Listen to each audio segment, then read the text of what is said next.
दुनिया एक global village में बदल गई है। इंसान घर बैठे दुनिया के किसी भी कोने में दूसरे इंसान से बात कर सकता है। डॉक्टर हजारों किलोमीटर दूर बैठकर किसी पेशेंट का ऑपरेशन कर सकते हैं। दूसरे प्लैनेट्स पर बस्तियां बसाने की बातें हो रही हैं और इस पर काफी हद तक काम भी हो चुका है। लेकिन इस सब में हम अपने पड़ोस में रहने वाले लोगों के सुख दुख पूछना भूल गए हैं। फ्लैट्स में बिल्कुल अगल बगल रहने वाले लोग एक दूसरे के बड़े से बड़े दुख और बड़ी से बड़ी खुशी से अनजान बने रहते हैं। हम सालों साल एक ही जगह पर काट देते हैं, लेकिन ये नहीं जानते कि हमारे घर के आसपास रहने वाले लोग कौन हैं, क्या करते हैं। छोटे शहरों में तो अभी थोड़ा बहुत अपनापन बचा हुआ है, लेकिन मेट्रो सिटीज की तो हवा में ही पोल्यूशन के साथ प्रिवेसी घुल गई है। इसमें कोई डाउट नहीं कि साइंस ने हमारी लाइफ को बहुत आसान बना दिया है। हमारे पास बहुत सारी फैसिलिटीज हैं जो हम डिजर्व भी करते हैं, क्योंकि यहां तक आने में इंसानों ने बहुत मेहनत की है। लेकिन इतनी फैसिलिटीज के बाद होना तो यह चाहिए था कि लोग एक दूसरे के लिए टाइम निकालते, आपस में ज्यादा मिलते जुलते और एक दूसरे का सुख दुख बांटते।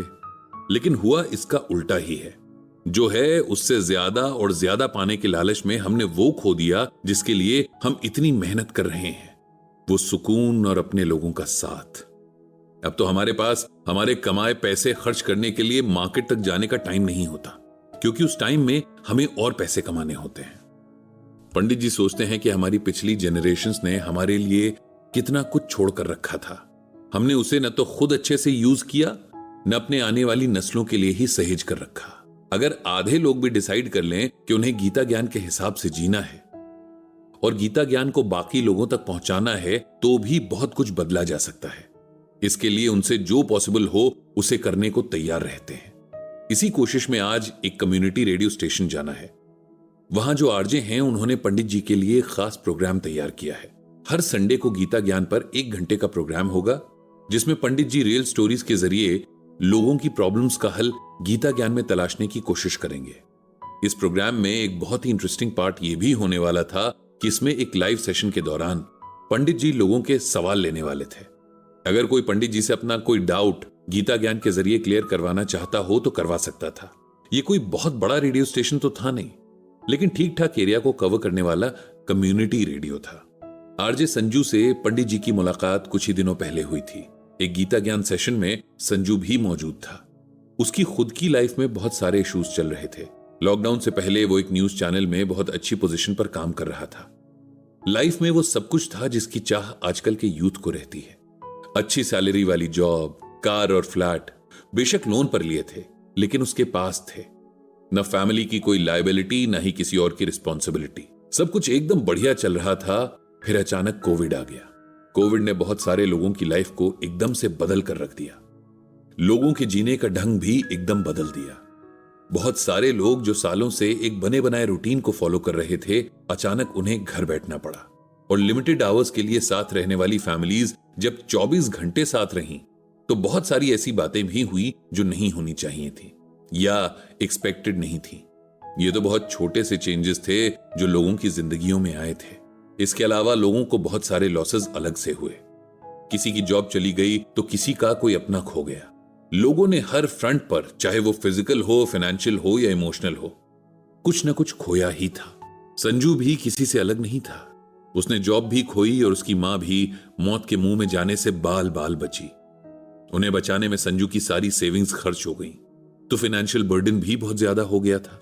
बहुत मजबूरी में उसने ये छोटा सा रेडियो स्टेशन ज्वाइन किया था ताकि घर के जरूरी खर्च चलते रहें। लोन की टेंशन अलग थी।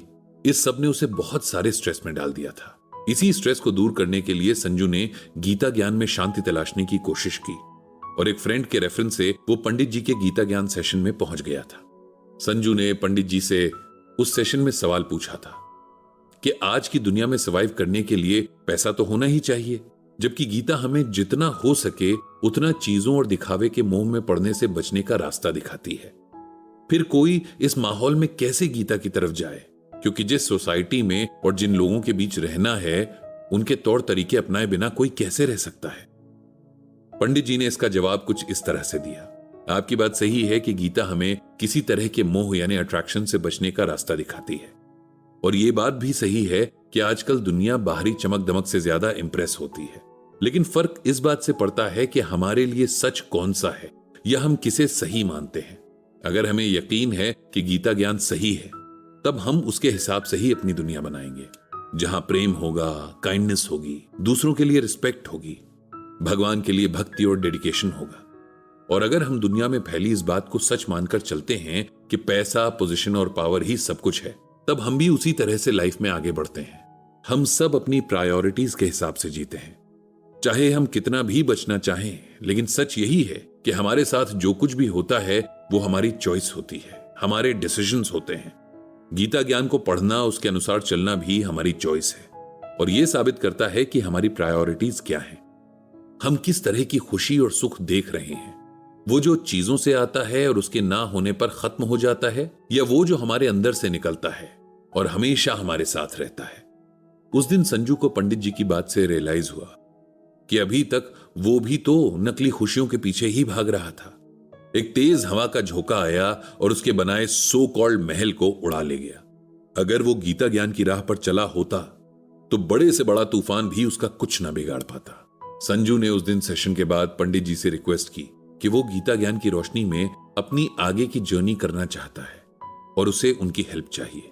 फिर दोनों बहुत देर तक गीता ज्ञान पर डिस्कशन करते रहे और एंड में एक बात सामने आई कि गीता ज्ञान को ज्यादा से ज्यादा लोगों तक पहुंचाने के लिए जितने पॉसिबल प्लेटफॉर्म्स हों, उनका इस्तेमाल होना चाहिए।